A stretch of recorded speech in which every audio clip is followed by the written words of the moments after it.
에베소서 4장 17절에서 19절 말씀을 봅니다. 그러므로 내가 이것을 말하며 주 안에서 증거하노니 이제부터는 이방인이 그 마음에 허망한 것으로 행함같이 너희는 행하지 말라. 저희 총명이 어두워지고 저희 가운데 있는 무지함과 저희 마음이 굳어짐으로 말미암아 하나님의 생명에서 떠나 있도다. 저희가 감각 없는 자 되어 자신을 방탕에 방임하여 모든 더러운 것을 욕심으로 행한다. 여기까지입니다. 우리가 오늘 살펴보려고 하는 것은 이제 하나님을 모르는 그 죄인들의 삶의 어떤 모습의 결정적인 장면입니다. 여기 있는 것을 쭉 합쳐보면 18절에 있는 것 같이 저희 총명이 어두워지고 저희 가운데 있는 무지함 이렇게 되는데, 저희 가운데라는 말은 저희 안에 있는, 저희 속에 있는 무지함과 저희 마음이 굳어짐으로 말미암아 하나님의 생명에서 떠나 있고 감각 없는 자 되어 자신을 방탕에 방임하여 모든 더러운 것을 욕심으로 행한다. 이런 그 설명하는 대로의 모습들을 살펴보고자 하는 것입니다. 말하자면 불신자들은, 하나님을 모르는 자들은 그들이 죄를 짓고 그들이 그 저주받을 길을 가는 가장 큰 이유가 저들 속에 있지 외부적 조건에 있지 않습니다. 말하자면 집에 불이 들어오지 않으면 어디부터 살펴봅니까?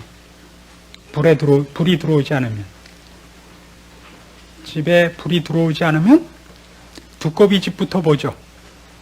두꺼비 집에 이상이 없으면 어디를 봅니까?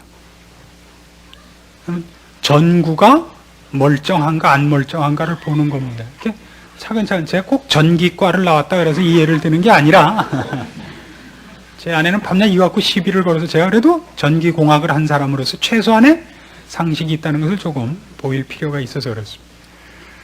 결정적으로 불이 안 들어오는 이유는 발전소부터 오던 것이 어디가 끊어져 있을 때 그렇습니다. 그래서 옛날에 이런 재미있는 일화가 있습니다. 시골에 살던 분이 한양 구경을 왔는데, 한양 구경을 와서 제일 신기했던 게 뭐냐면 전기불이었던 것입니다. 얼마나 신기해요. 그래서 남들 안 볼 때 방 안에 있는 전등을 하나 뚝 띄어다가 주머니에 차고 시골에 내려갔습니다. 한양 구경을 하고 왔다니까 동네 사람이 다 모여서 한양이 어떻든가 물으러 왔습니다. 그래서 이 사람이 전구를 천정에 달아매고, 서울에서 보니까 옛날 생각나세요? 어두워져야 불이 일시에 들어오고 아침에 밝아지면 나가곤 했던 기억 나세요? 한동안 그랬어요. 젊은 분들은 잘 몰라요, 이거를. 그러나 이제 다 그 해방 전에 살아본 사람은 다 아는 얘기인데, 그때 우리 참 고생했어요. 이주일 씨도 요새 그 말 많이 쓰던데요. 고생했죠, 우리가. 그럼 이제 불이 탁 들어오면 그것으로부터 이제 한양 견문길을 얘기하려고 아무리 기다려도 불이 안 들어오는 거예요. 그래서 그만 한양 갔다 온 얘기를 재밌게 하려던 꿈이 무산됐다. 그런 글을 읽은 적이 있습니다. 정말 재미있는 얘기죠. 그 사람은 전구 자체에 어떤 신비한 능력이 있어서 불이 들어온다고 생각한 것이지, 그것이 어떻게 전원으로부터 전력을 공급받아야 그것이 빛을 낼 수 있는가는 몰랐으니까 들어오는 것 자체만 뛰어갔던 것입니다. 모든 불신자는 이와 같이 하나님으로부터 분리되어 있기 때문에, 선하시며 의로우시며 거룩하시며 진리 되신 분으로부터 단절되어 있기 때문에, 여기 있는 식으로 하면 하나님의 생명에서 떠나 있기 때문에 선을 행하지 못하고 죄를 지을 수밖에 없습니다. 그것은 저들이 하나님으로부터 단절된, 즉 영혼이 죽어 있기 때문입니다. 영이 죽어 있기 때문에 방법이 없습니다. 그럼에도 불구하고 불신자들은 이런 얘기들을 하죠. 환경이 좋다면, 교육을 더 잘 받는다면, 좀 더 그를 격려한다면, 좋은 선생을 만났다면, 여러 가지 이유를 들어서 사람들이 죄를 짓는 것이 자신의 책임이 아니라는 것을 변명하려고 애를 써왔던 것입니다. 그러나 성경은 분명히 이 모든 일들이 인간 자신의 내부에 그 원인을 갖고 있다고 얘기를 합니다. 오늘 재미있는 것은 이겁니다. 그것이 결과적으로 어떤 지경으로까지 그 효과가 파급되며 사람을 몰아넣었는가 하는 데 있어서 그 안에 있는 무지함이 결국 마음이 굳어짐으로 나타나며 방탕에 방임하며 더러운 것을 욕심으로 행하는 자리까지 가는 것으로 그 안에 있는 이 하나님으로부터, 하나님의 생명으로부터 떠나져 있는 것을 나타냅니다. 사과는 사과나무에 열립니다. 사과 씨로부터 말미암습니다. 그러니까 사과가 가을이 되면 열리는 것이, 사과나무가 가을이 되면 열리는 것이 사과입니다. 사과를 열기 때문에 사과나무가 되는 것은 아닙니다. 죄인이 죄를 짓는 것은 죄를 지어서 죄인이 되는 것이 아니라 죄인이기 때문에 죄를 짓는 것입니다. 사과나무는 가을에 사과를 열매 맺지 않는 때에도 사과나무입니다. 겨울에 잎이 다 떨어져 있을 때도 사과나무입니다. 죄인은 죄를 짓고 있지 않아도 죄인입니다. 그렇지 않습니까? 우리는 어떻습니까? 비록 지금 의로운 열매를 맺고 있지 못하지만 의인입니다. 면목이 없을 뿐이죠. 그렇죠? 우리는 의인입니다. 우리는 하나님의 자녀입니다. 우리는 용기를 내고 믿음 안에서 성숙하여 의의 열매를 맺어야 됩니다. 지금 못 맺고 있는 것은 지금이 3월 1일이기 때문입니다. 그렇죠? 주 목사님은 2월 29일입니다. 그것이 여름을 지나고 가을에 가야 열매가 맺히는 겁니다.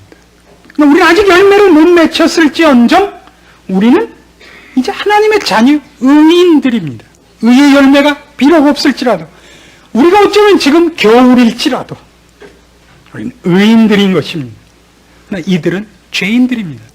그들이 아무리 저들의 열매를 안 맺고 꽃을 안 피고 싹을 안 내고 오리발을 내고 있어도 그들은 죄인입니다. 하나님의 생명으로부터 떠나 있기 때문입니다. 그러나 그것이 싹을 내고 잎이 무성하고 꽃 피고 열매 맺은 모습들을 여긴 이렇게 설명하는 겁니다. 그들은 마음이 굳어지며 감각 없는 자 되어 자신을 방탕에 방임하며 모든 더러운 것을 욕심으로 행하는 것으로 저들이 죄인인 것을 싹을 내고 잎이 무성하게 하고 꽃 피우고 열매 맺습니다. 더 악당이라는 뜻이 아닙니다. 결단코. 그 죄가 열매를 맺고 그 죄가 꽃을 피운 묘사들입니다.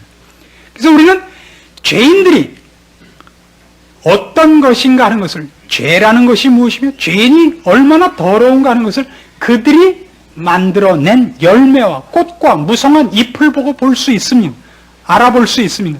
그것은 그거 나타난 열매 때문이 아니라 그 속에 있는 씨앗, 그들 본질 때문에 그것이 나타났다는 것을 보며 우리가 원래 저것이었는데 지금은 달라졌다는 구별과 함께 습관적으로 그 열매밖에 맺힐 줄 몰라서 의인이 되었음에도 불구하고 잘한다는 짓이 자꾸 그런 모습으로 가거든 이런 모습은 아니요.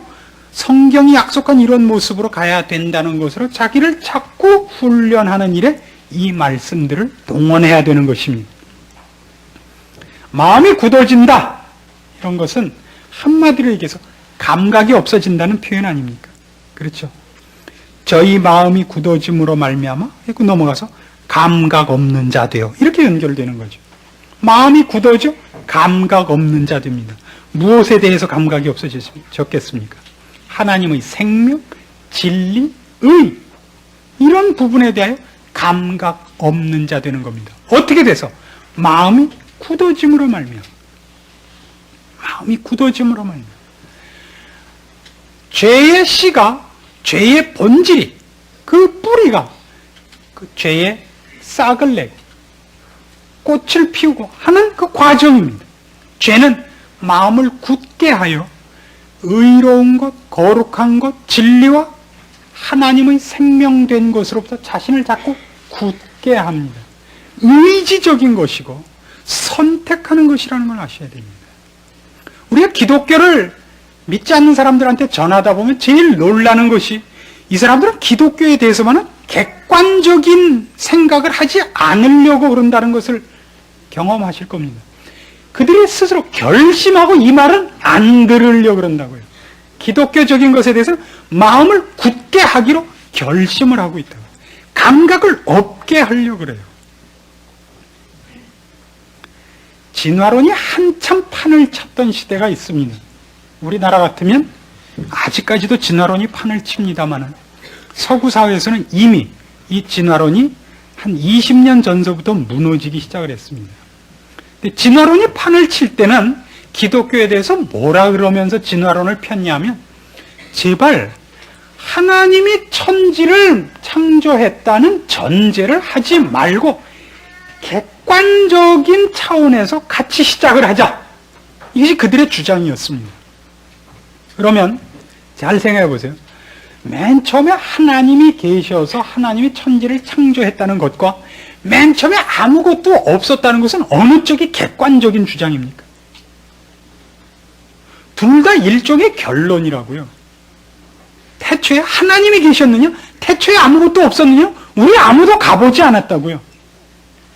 신자들이 믿음 안에서 태초에 하나님이 계셨고 하나님이 천지를 창조하셨다고 우리가 믿고 아는 것에 비해서 불신자들은 이것이 아니라고 우기기 위하여 아무것도 없었다는 것을 그들의 신앙으로 주장한 거라고요. 그래서 예전에는 이 진화론과 기독교가 전쟁을 하게 되면, 토론을 벌이게 되면 기독교적인 입장에서 얘기하는 것을 이 방송 매체에서 사회적 분위기로서 허락하지 않고 진화론적 얘기만 하는 겁니다. 언제나 그쪽에서 발견한 얘기 중에 기독교가 얘기한 어떤 약점을 공격할 수 있는 것에 대해서만 신문에도 기사를 내고 방송도 나가고 TV에도 나왔지, 알고 보니까 이게 창조론이 맞더라 하는 얘기가 나온 거 보셨습니까? 그게 어디 기사화된 걸 보셨습니까? 그건 기사로 선택을 안 한다고요. 객관화시키려면 이쪽 학설과 마찬가지로 이쪽도 하다못해 학설로라도 써야죠. 진화론은 하나의 가설입니다. 자연과학적 가설이거든요. 여러분, 책에도 이 인류의 지금 현존에 관한 기원설에는 두 가지 학설이 있는데 하나는 진화론이고 하나는 창조설이다. 그래야 되는데 창조설은 없고 진화론만이 유일한 진리고 유일한 논리로 전개되고 있다고요. 세상 사람들은, 즉 하나님을 떠나 있는 사람들은 하나님에 관한 것에 대해서는 일부러 마음을 굳게 하기로, 반응하지 않고 감각을 안 하려고 일부러 애쓰고 있다는 사실을 알아야 됩니다. 성경에서는 이런 표현을 하죠. 마태복음 13장으로 가시면 마태복음 13장 3절부터 봅니다. 그 씨 뿌리는 비유가 나옵니다. 그리고 거기 여러 밭의 모습이 나옵니다. 그리고 뒤에 거기에 대한 설명이 18절부터 나옵니다. 18절부터 봅시다. 그런즉 씨 뿌리는 비유를 들으라. 아무나 천국 말씀을 듣고 깨닫지 못할 때는 악한 자가 와서 그 마음에 뿌리운 것을 빼앗느니 이는 곧 길가에 뿌리운 자요. 돌밭에 뿌리었다는 것은 말씀을 듣고 즉시 기쁨으로 받되 그 속에 뿌리가 없어 잠시 견디다가 말씀을 인하여 환난이나 핍박이 일어나는 때는 곧 넘어지는 자요. 처음에 이 나왔던 비유 중에 맨 처음 게 뭐냐면 더러는 어디에 뿌리더라고요? 길가와 흙이 얇은 돌밭. 이게 다 딱딱한 데란 말이에요. 감각 없는데요, 그것을 받고 반응하지 않는 곳이라는 곳 아닙니까? 길가가 왜 씨가 안 뿌려지죠? 씨가 뚫고 들어갈 데가 없지 않습니까? 딱딱한 데니까. 돌밭도 그거다니까. 뿌리를 내릴 데가 없어요. 마음이 굳어졌다는 것은 복음을 듣되 그 말씀이 그에게 감각하며 도전하며 그것에 대하여 반응하는 것을 스스로 거부하는 자들입니다.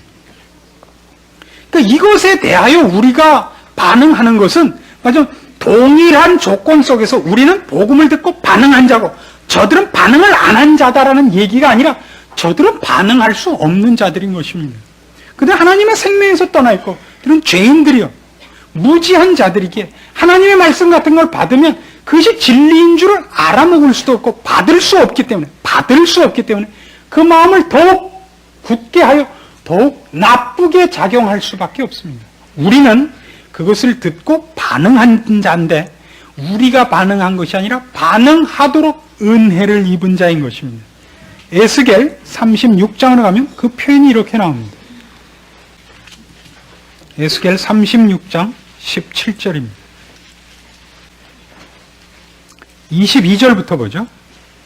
구약성경 1208페이지 에스겔 36장 22절부터 보시다. 그러므로 너는 이스라엘 족속에게 이르기를 주 여호와의 말씀에 이스라엘 족속아 내가 이렇게 행함은 너희를 위함이 아니여 너희가 들어간 그 열국에서 더럽힌 나의 거룩한 이름을 위함이라. 열국 가운데서 더럽힘을 받은 이름 곧 너희가 그들 중에서 더럽힌 나의 큰 이름을 내가 거룩하게 할지라. 내가 그들의 목전에서 너희로 인하여 나의 거룩함을 나타내리니 열국 사람이 나를 여호와인 줄 알리라. 나 주 여호와의 말이니라. 내가 너희를 열국 중에서 취하여 내고 열국 중에서 모아 데리고 고토에 들어가서 맑은 물로 너희에게 뿌려서 너희를 정결케 하되 곧 너희 모든 더러운 것에서와 모든 우상을 섬김에서 너희를 정결케 할 것이요 또 새 영을 너희 속에 두고 새 마음을 너희에게 주되 너희 육신에서 굳은 마음을 제하고 부드러운 마음을 줄 것이라. 또 내 신을 너희 속에 두어 너희로 내 율례를 행하게 하리니 너희가 내 규례를 지켜 행할지라. 굳은 마음을 제하고 부드러운 마음을 주리라. 이것이 그 구원 얻은 자들의 다른 존재인 그것들입니다. 우리는 하나님의 생명에서 떠나 있지 않습니다. 하나님의 생명 안에 있고 그가 이제 우리를 고치사 우리의 마음을 굳게 했던 것으로부터 우리를 부드럽게 고쳐내십니다. 우리 안에 있는 생명이 생명을 부르며 생명이 진리를 받으며 하나님적인 모든 것에 대하여 손을 내밀고 얼굴을 들며 눈을 뜨도록 되어 있는 것입니다. 똑같은 조건 하에서 우리가 하나님의 말씀에 반응한 자들이기보다 우리가 하나님의 사람으로 거듭났기에 우리는 이제 부드러운 마음을 가졌으며 하나님의 말씀이 싫지 않으며 그 말씀에 반응한 자 된 것입니다. 그래서 신자가 신자인 표 중에 제일 그 확실한 표가 뭐냐 할 때 그가 자기의 삶과 자기의 행위 모든 것에 대하여 하나님과의 관계에서 두려운 마음을 가진다는 사실입니다. 그가 구원 얻은 기쁨에 떠는 것이 구원의 확신이 아닙니다. 신자가 신자된 가장 확실한 표는 하나님에 대한 생각이 자꾸 들어요. 이러면 하나님이 혹시 뭐라 그러지 않을까? 주일날 빼먹으면 하나님이 등산할 때 위에서 돌을 굴리실 것 같고 주일날 예배 안 보고 골프 치러 가면 골프 치다 틀림없이 뒷사람이 친 골프공에 맞을 것 같고 그 하나님이 그러실 것 같아요. 재수 없는 일이 생기는 게 문제가 아니라 하나님에 대한 생각이 난다니까요. 하나님의 생각이 나요. 그게 달라진 겁니다. 그 감각이 우리를 놔두질 않는다고요. 그렇죠. 내가 이래도 되는가?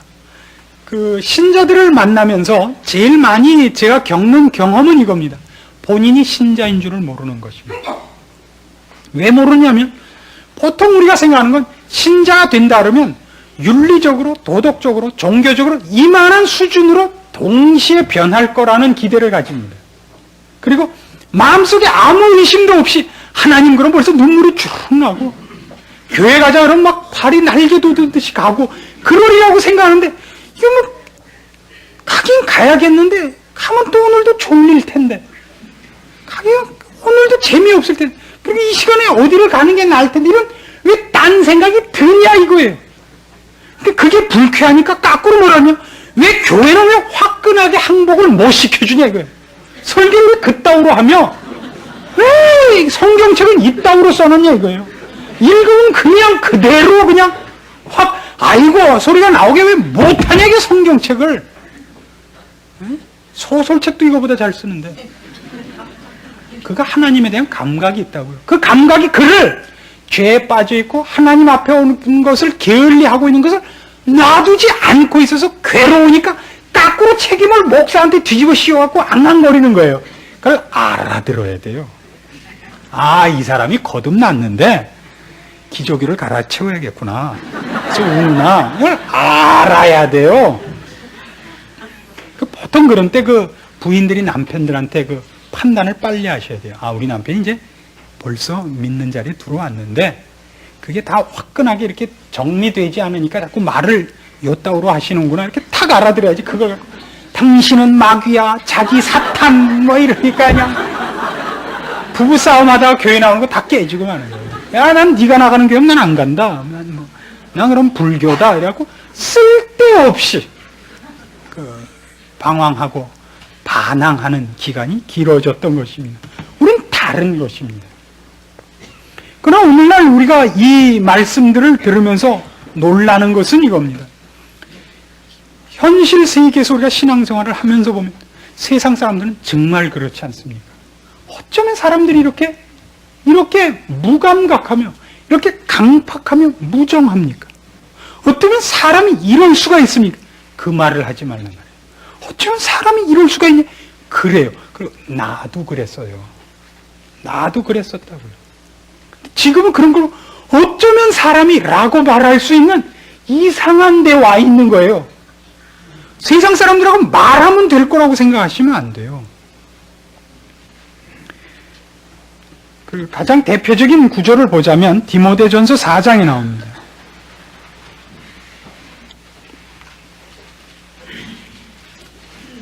신약 성경 339페이지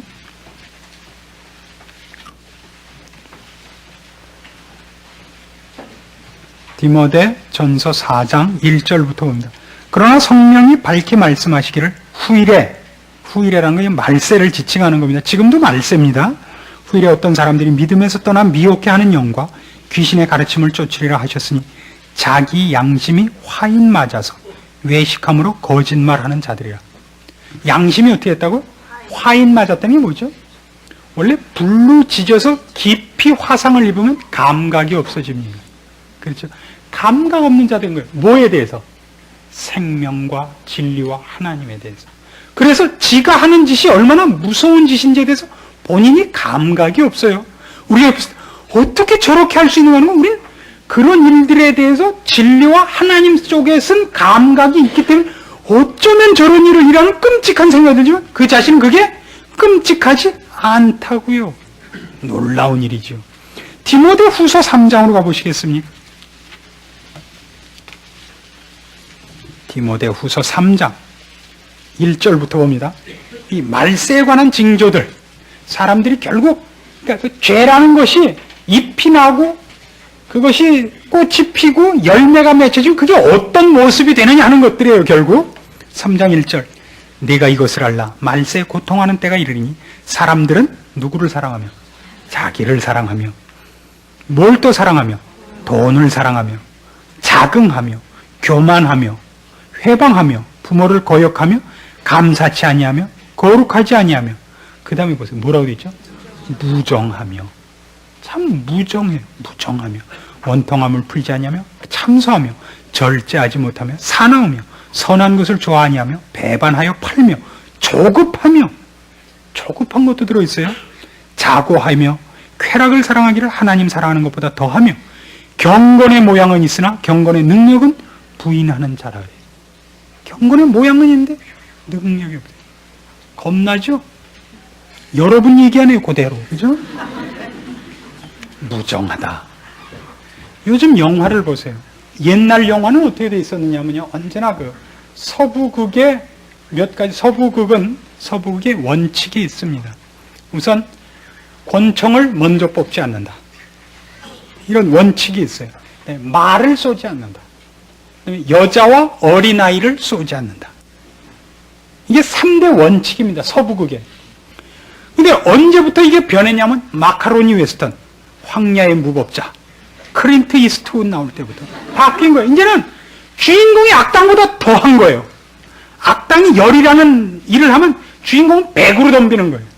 옛날엔 이 결투신이 나오면 주인공이 참으며 결투신이 한번 나오면 한 30분쯤 싸워요. 서로 엎치락 뒤치락하고 치고 받고.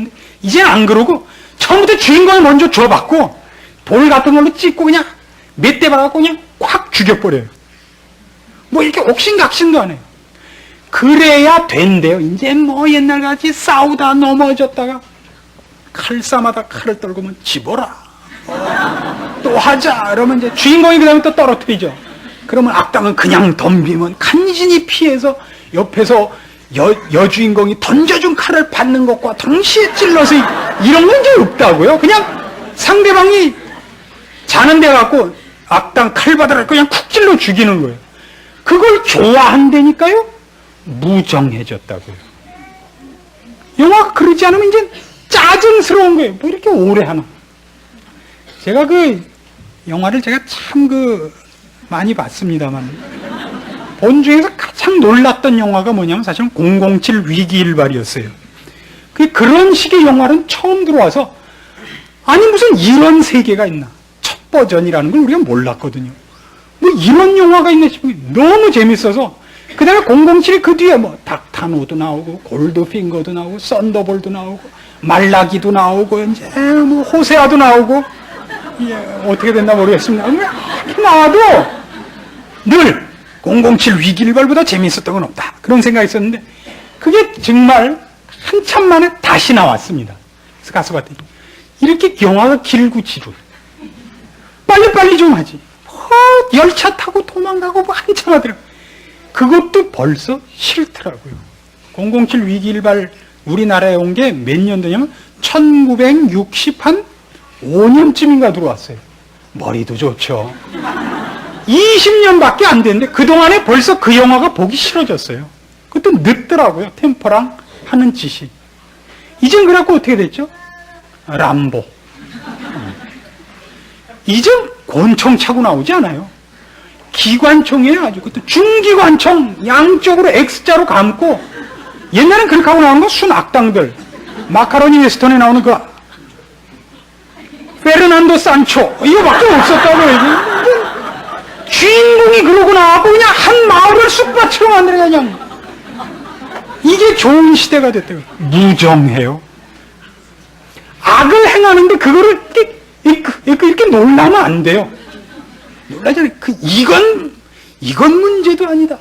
이렇게 해야 되는 거예요. 참 끔찍해졌어요. 죄를 하나님의 사람, 하나님의 생명 안에 들어있지 않은 모든 사람들이 가는 길입니다. 그럴 수밖에 없습니다. 선택의 여지가 없습니다. 얼마나 우린 다릅습니까? 근데 우리는 신자가 된 다음에도 무슨 바보짓을 하냐면 저들은 그것을 내면 낼수록 더욱 무성하게 그걸 낼 수 있는 사람들인데 우리가 신앙생활 하다가 믿지 않는 사람들과 어떤 부분에서 충돌을 했을 때 아니 누굴 우습게 봐. 이 정말 예수님께 사람을 해갖고 그들과 똑같이 싸우려면 그 사람들은 벌써 옛날부터 지금까지 마르고 닳도록 그걸 가꾼 것이라서 지금 욕하고 뭐 폭력 부리는데 이만큼 무성해 있는데 이제 언제 씨 심어갖고 물 줘갖고 대항하겠단 말이에요. 하면 진다고요. 악한 일에 들어서 악한 것과 싸우는 것으로 이미 여러분은 지는 겁니다. 여러분 그걸 지을 수가 없고 이제 가서 창고를 뒤져보니까 옛날에 쓰던 육혈포 다 없어졌다고요. 들고 나오려는 게 아무것도 없어요. 너는 칼과 창으로 내게 오나 나는 네가 모욕하는 만군의 주 여호와의 이름으로 네게 가노라. 이렇게 해야 골리앗을 이기는 거지. 야 네가 야구방맹이냐 좋다 나는 권총이라는데 암만 찾아도 없는 거예요. 야 난 권총 없어서 성경 갖고 나왔다. 아시겠어요? 이렇게 해야 돼요. 옆집 가서 권총 좀 빌려주셔. 그래갖고 망하고 있는 거라니까요. 이걸 왜 설명을 하겠어요? 우리가 누구냐 말이에요. 우린 이 길에서 이제 벗어난 사람이고 이거 이제 우린 못하는 사람이에요. 그러니까 세상 사람들하고 문제가 생기고 죄악의 어떤 도전을 받을 때 그게 마태복음 5장 얘기거든요. 오른편 뺨을 맞거든 속옷을 달라 그러거든 억지로 우리를 가자 그러거든. 그때 원수를 원수로 갚지 말라고요. 악을 악으로 갚지 말라고. 그걸로 이제 해서 우린 이길 방법이 없어요. 우린 이제 길이 다른 거예요. 우린 딴 길에 들어섰고 그들과 같은 길에 갈 이유가 없고 그들과 싸울 이유가 없어요. 우리는 여기에서 지금 본 것 같이 그들이 무정하며 하인 맞은 양심을 가졌다는 걸 보게 됩니다. 불신자들이 그 신자와 가장 다른 것이 뭐냐면 저들은 거룩한 것과 생명과 진리에 대한 관심이 없을 뿐만 아니라 그것을 비웃는다는 사실이죠. 참 비웃습니다. 그래서 여러분 신앙생활을 하는 데서 가장 어려운 게 뭐냐면 비웃는 분위기 속에서 나만 이걸 진지하게 하는 것이 어렵습니다. 그렇죠? 남들이 다 비웃는 것을 나 혼자 진지하면 나 혼자 정직한다는 것이 그게 여간만한 용기가 필요한 것이 아닙니다. 얼마나 우리가 바보 같습니까? 그래서 결국 한 신자가 신앙의 큰 진전을 하기 위해서는 바로 그 강을 건너야 됩니다. 남들이 욕하는 것을 감수하는, 남들이 비웃는 것을 뛰어넘을 이 강을 건너야 됩니다. 이게 어렵습니다. 그러나 우리는 오늘 이 본문에서 얘기하는 것 같은 이 비교와 자꾸 비교하면서 우리는 이 길로는 더 이상 갈 것이 없다는 것을 확인하고 우리의 길에 더욱더 채찍질을 가야 될 것입니다. 저들은 오늘 이 에베소 4장의 본문에 가면 이 굳어진 마음을 어떻게 하냐면 방탕에 방임한다. 여러분 잘 알다시피 방탕이라는 말은 성경에 그 탕자의 비유로부터 출발을 했습니다.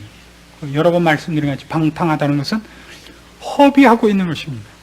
제대로 된 일에 쓰지 않고 소모하고 있는 것을 얘기합니다. 처음에도 말씀드린 같이 이방인은 그 마음에 허망한 것으로 행한다 그랬죠. 목표가 없어요. 갈팡질팡하며 방황하고 있단 말이에요. 그들의 시간과 그들의 존재를 아주 소모하고 있을 뿐이지 뭘 만들어내거나 어떤 목적지를 향하여 걷고 있는 자들이 아니라고요. 공부해야 할 시간에 나가 놀고 학교 가는 시간에 딴 데 가는 것이 잘하는 짓이 아니라고요. 그렇지 않습니까? 그들은 방탕한 것입니다. 나가서 술을 먹고 나쁜 짓을 해서 방탕한 것이 아니라 그가 지금 하고 지금 준비해야 되는 걸 안 하고 있기 때문입니다. 그래서 방탕한 것이 그렇지 않은 것과 가장 차이가 나는 게 뭐냐면 훈련과 절제가 있느냐 없느냐의 싸움이 됩니다. 방탕하지 않은 자들, 즉 목표 있게 행하며 그가 어떤 명령과 요구 앞에 자기의 길을 걸어야 하는 사람은 그 목적지를 향한 자기 훈련과 자기 절제가 있을 수밖에 없습니다. 그렇지 않습니까? 그래서 예수를 믿는 사람을 향하여 믿지 않는 사람들이 맨 먼저 갖다 거는 게 뭐죠? 왜 구속을 받느냐 이거죠. 속박되느냐. 난 자유로운 것을 좋아한다. 속박받는다 그러죠. 무엇에 대한 속박인지 아십니까? 바로 이겁니다. 자기 마음대로 살며 자기 욕심대로 했던 것을 분명히 방해받아야 되고 속박받아야 되는 것입니다. 그럼 여러분 어떻습니까? 예수 믿는 건 좋은데 천국은 가고 싶은데 속박받고 싶지는 않지 않습니까? 예, 바로 그 부분에서 여러분은 하나님 앞에 무릎을 꿇어야 됩니다. 방탕에 방임하는 것이랍니다. 학교에 가면 뭐합니까? 가서 딴짓하면 학교 안 가고 밖에 있는 것과 방불 하지 않습니까? 물론 밖에 있는 것보다 학교 안에 가는 것이 좀 낫죠. 왜냐하면 그건 어차피 선생님의 눈초리 앞에서 해야 되니까 숨어서 해야 되기 때문에 눈초리 없는 데서 하는 것보다는 분명히 방해를 받습니다. 그러나 역시 말을 물가까지 끌고 갈 수 있는 건 사람이지만 먹는 건 지가 먹어야 된다. 이거 얼마나 학교 다닐 때 많이 들은 얘기입니까? 그렇죠? 바로 그 얘기입니다. 여러분 스스로를 방탕에 방임해서는 안 됩니다. 여러분이 이제 거룩한 백성으로 여러분이 갖고 있는 생명과 의와 거룩들을 싹을 내고 열매 맺을 줄 알아야 되는 것입니다. 그것이 여러분이 가야 하는 운명이며 다른 선택의 여지가 없는 여러분의 인생입니다.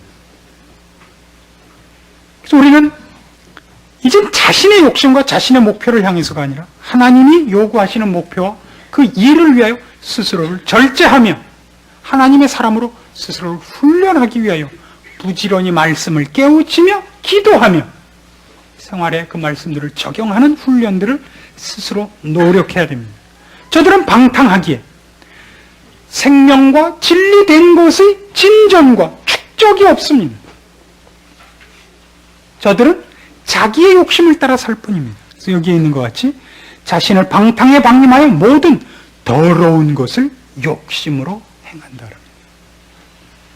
자기가 하고 싶은 대로 게으르며 자기의 거친 것과 자기가 하고 싶은 대로 이리 뛰었다 저리 뛰었다.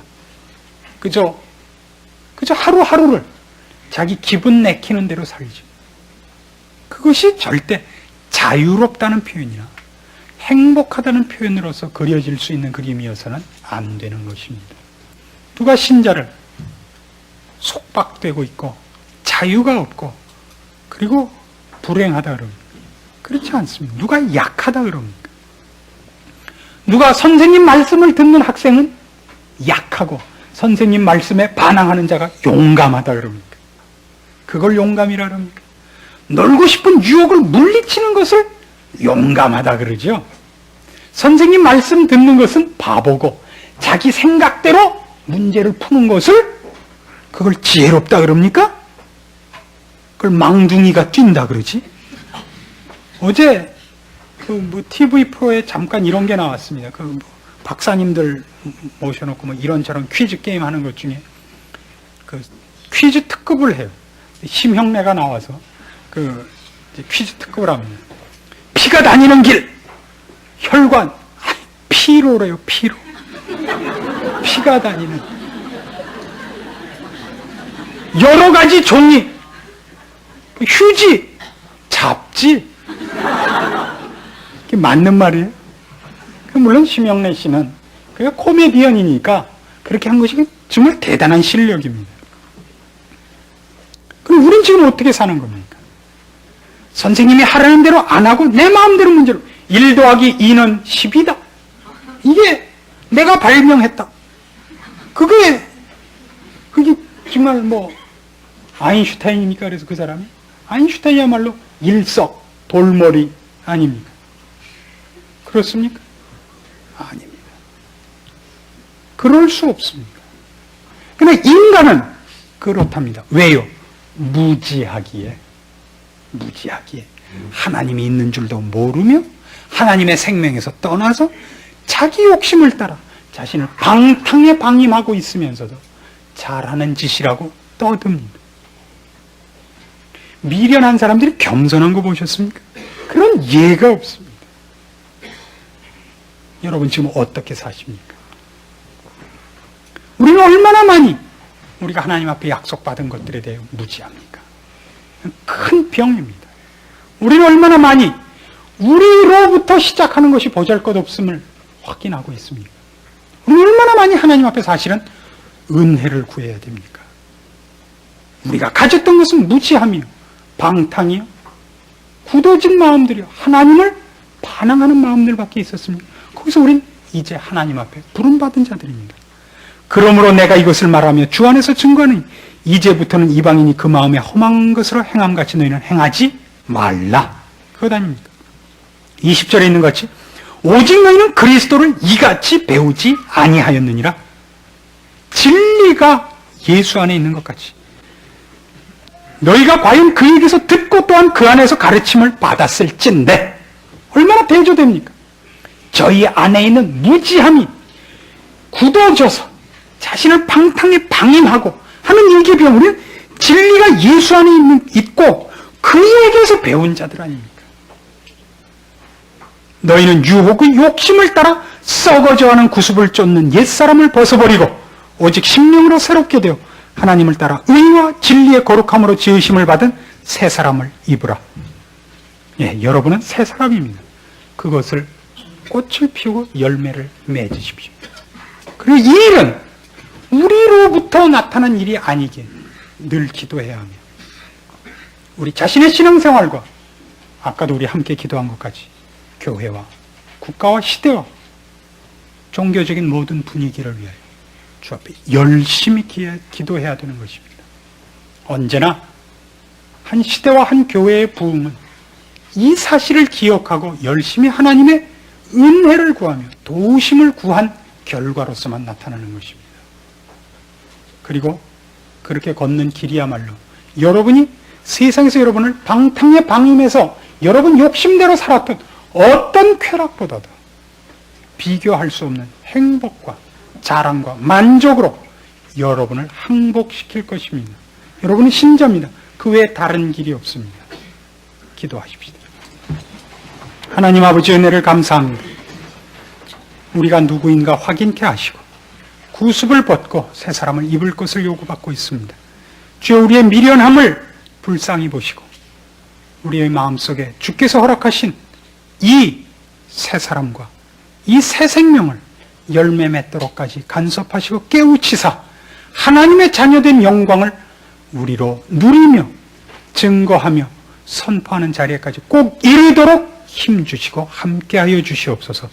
이 교회와 또 이 시대 위에 주님의 은혜가 넘쳐 우리를 향하신 주의 은혜와 사랑과 복 주신 것들이 꼭 나타나는 역사가 있게 하시며 그 일을 위하여 우리가 힘써 기도하는 자들 되게 하시옵소서. 예수님의 이름으로 기도합니다. 아멘.